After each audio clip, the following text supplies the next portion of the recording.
নমস্কাৰ, এই মুহূৰ্তত আহি পৰিছে সন্ধিয়াৰ 20টা গুৰুত্বপূৰ্ণ খবৰ। অসমৰ লগতে ভাৰতৰ ভিন্ন প্ৰান্তৰ পৰা এনেকুৱা ধৰণৰ খবৰসমূহ নিতৌ পাবলৈ হ'লে চেনেলটো ছাবস্ক্ৰাইব কৰি ভিডিঅ'টোত এটা লাইক কৰি দিয়ক। অৰুণোদয় আঁচনি, ৰেচন কাৰ্ড, এডিআৰিৰ নিযুক্তি পত্ৰ আৰু কৃষকসকললৈ আহি গ'ল কেইবাটাও গুৰুত্বপূৰ্ণ খবৰ। লগতে আন খবৰসমূহ জানিবলৈ হ'লে ভিডিঅ'টো শেষলৈকে চাওক আৰু চেনেলটো ছাবস্ক্ৰাইব কৰি দিয়ক। এই মুহূৰ্তত দিবলৈ ওলাইছো চৰকাৰী ঘৰৰ প্ৰথমটো গুৰুত্বপূৰ্ণ খবৰ। লাখ লাখ দুখীয়া পৰিয়াললৈ ভাল খবৰ। নতুনকৈ 30 লাখ দুখীয়া পৰিয়ালে লাভ কৰিব চৰকাৰী ঘৰ। নতুনকৈ 30 লাখ চৰকাৰী ঘৰৰ ধন লাভ কৰিবলৈ হ'লে এই 5টা গুৰুত্বপূৰ্ণ কাম কৰিব লাগিব। নম্বৰ 1, জব কাৰ্ডৰ লগত আধাৰ কাৰ্ড লিংক থাকিব লাগিব আৰু KYC কৰিব লাগিব। নম্বৰ 2, বেংক একাউণ্টৰ লগত আধাৰ কাৰ্ড DBT লিংক থাকিব লাগিব।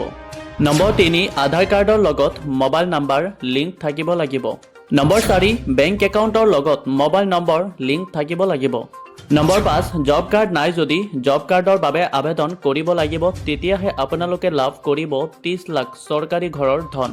যদি আপুনি চৰকাৰী ঘৰ লাভ কৰিব বিচাৰে তেন্তে অতি শীঘ্ৰেই এই 5টা কাম এতিয়াই কৰক।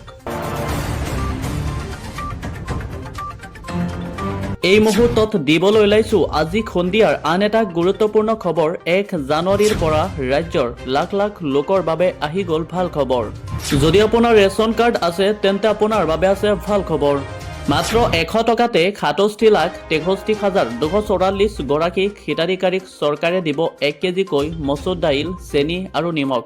1 জানুৱাৰীৰ পৰা 117 টকাৰ পৰিৱৰ্তে মাত্ৰ 100 টকাতে লাভ কৰিব দাইল, চেনি আৰু নিমখ। আপোনাৰ ঘৰত চৰকাৰী চিলিণ্ডাৰ আছে নেকি তেন্তে আপোনাৰ বাবে আছে ভাল খবৰ। মাত্ৰ 300 টকাতে লাভ কৰিব উজ্জ্বলা ৰন্ধন গেছ।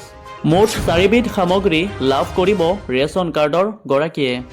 মূল্যবৃদ্ধিৰ মাজতে চৰকাৰৰ বিষত থকা দৰিদ্ৰ লোকক। 1 জানুৱাৰীৰ পৰা ৰাজ্যৰ লাখ লাখ লোকৰ বাবে আহি গ'ল ভাল খবৰ। এই মুহূৰ্তত দিবলৈ ওলাইছো অৰুণোদয় হিতাধিকাৰীসকলৰ বাবে এটা ডাঙৰ খবৰ। 1 জানুৱাৰীৰ পৰা 1250 টকাৰ সলনি 3100 টকাকৈ দিয়া হ'ব অৰুণোদয় হিতাধিকাৰীক। অৰুণোদয় আঁচনিক লৈ মুখ্যমন্ত্ৰী হিমন্ত বিশ্ব শৰ্মাৰ এক বৃহৎ মন্তব্য।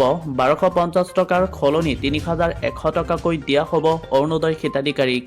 যিসকল হিতাধিকাৰীয়ে ইতিমধ্যে অৰুণোদয় আঁচনি পাই আছে সেই সকলক 1 জানুৱাৰীৰ পৰা 3100 টকাকৈ দিয়া হ'ব। যিসকলে এতিয়ালৈকে অৰুণোদয় আঁচনি পোৱা নাই সেই সকলক 1 জানুৱাৰীৰ পৰা নতুনকৈ দিয়া হ'ব অৰুণোদয় আঁচনি। এই মুহূৰ্তত দিবলৈ ওলাইছো ৰাজ্যৰ লাখ লাখ কৃষকসকলৰ বাবে ভাল খবৰ। মুখ্যমন্ত্ৰী হিমন্ত বিশ্ব শৰ্মাৰ এক বৃহৎ ঘোষণা। এইবাৰ 10 লাখ মেট্ৰিক টন ধান কিনিব চৰকাৰে। 2550 টকাকৈ ক্ৰয় কৰিব প্ৰতি কুইণ্টল ধান। ৰাজ্যৰ লাখ লাখ কৃষকসকল এইবাৰ লাভৱান হ'ব। মুখ্যমন্ত্ৰী হিমন্ত বিশ্ব শৰ্মাৰ এক বৃহৎ মন্তব্য। এইবাৰ 10 লাখ মেট্ৰিক টন ধান কিনিব চৰকাৰে। 2550 টকাকৈ ক্ৰয় কৰিব প্ৰতি কুইণ্টল ধান।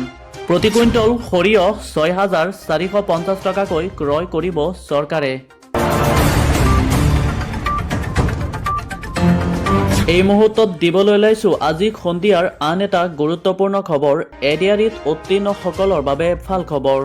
22 ডিচেম্বৰত লাভ কৰিব স্বাস্থ্য বিভাগৰ চাকৰিৰ নিযুক্তি পত্ৰ।